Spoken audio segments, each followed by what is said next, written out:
Hello, alive one. I am Candleate. I am gonna help you eat your snacks, not literally. Before we start, leave a comment to let me know which part of the living land you are listening from and what snacks are you eating now. Also give a like and subscribe if you are enjoying the stories. Now, prepare your snacks and relax. Welcome to the shadows of a forgotten street, where the ordinary blurs into the sinister, and reality folds beneath the gaze of lifeless eyes. The street was cloaked in twilight, the last rays of light struggling to reach into the narrow alley where an old vintage shop stood like a relic from another time. Its neon sign flickered faintly, casting a sickly glow over the worn clothes and trinkets displayed outside. The sign read, Otanpus Vintage, a name murmured with curiosity by the few who passed by. It was a place seemingly untouched by time, a sanctuary of discarded fashions and forgotten memories. Inside, the air was thick with the scent of aged fabric and dust. The shopkeeper, an elderly man with eyes far too sharp for his age, moved silently among the racks. But tonight, something about him felt off. The usual calm that blanketed the store had been replaced by a quiet tension, as if the mannequins in the corners were watching, waiting. Emma had always been drawn to the strange and mysterious. When she stumbled upon Otanpus Vintage during a late afternoon wander, she felt an inexplicable pull. The shop was nearly closed, yet the door remained slightly ajar, beckoning her like a siren's call. She stepped inside, the soft chime of the doorbell echoing behind her, and the world outside faded into silence. Mannequins were scattered across the store, dressed in styles from decades long past. Their faces were smooth and featureless, yet eerily expressive. One in particular caught Emma's eye. A mannequin sitting alone in a shadowy corner, its head tilted slightly, as if it were listening. A shiver ran down her spine as she walked deeper into the store. As Emma browsed, the layout of the shop seemed to subtly shift. The mannequins moved ever so slightly when she wasn't looking. The one in the corner now stood, facing her directly. Another that had been by the window now peered out from behind a rack, its pale fingers clutching a coat. The shopkeeper watched her with unsettling intensity. When he finally spoke, his voice was low and deliberate. They're not just mannequins, you know. They're vessels, souls, trapped, yearning to be freed. Emma laughed nervously, brushing off the comment. But unease had already taken root in her gut. The lights flickered, plunging the shop into darkness for a heartbeat.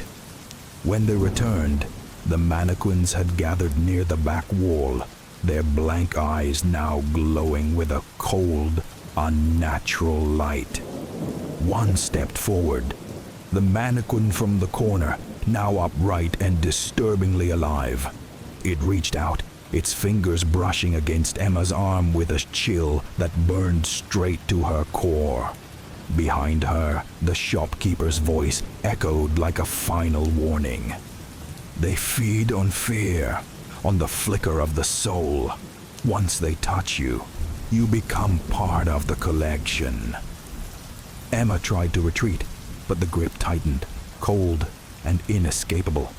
The shop seemed to twist around her, its walls narrowing, and the mannequins' faces contorting into grotesque masks of silent agony.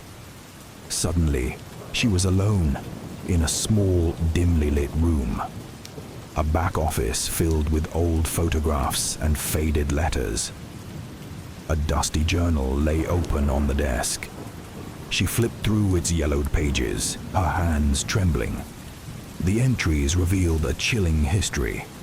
The shop had once belonged to a tailor who practiced dark rituals, binding souls to mannequins in a desperate attempt to preserve beauty forever. Each mannequin held a cursed spirit, frozen in eternal stillness, unless another took its place. Emma's heart pounded. The shopkeeper was not just a merchant.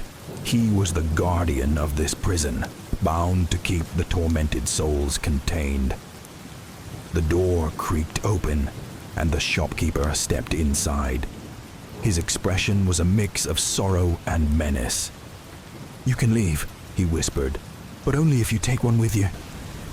Emma turned to the door. The mannequins stood there, their faces twisted in silent screams. She understood. Escape meant sacrifice. Someone else had to take her place. Torn between survival and mercy, Emma made her choice.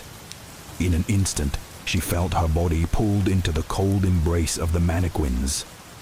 Her limbs stiffened, her vision dimmed, and she became one of them. Another face among the voiceless, another soul trapped in stillness. The shopkeeper quietly closed the journal, a single tear running down his cheek. Outside, the street was empty. The neon sign flickered once more, then died, casting Otanpu's vintage into darkness. A tomb for the lost, a shrine to the forgotten. And so, the cycle continues. A new face joins the silent watchers, forever sealed behind glass, waiting for the next curious soul to step inside. The final chilling truth? The shopkeeper is no longer human. He was the first soul ever trapped, cursed to watch over the others for eternity. Every visitor becomes both victim and villain. Emma's fate was never an accident. It was the price of the shopkeeper's eternal hunger for company. Thank you for listening. Beware the places the world has forgotten. Sometimes they were forgotten for a reason.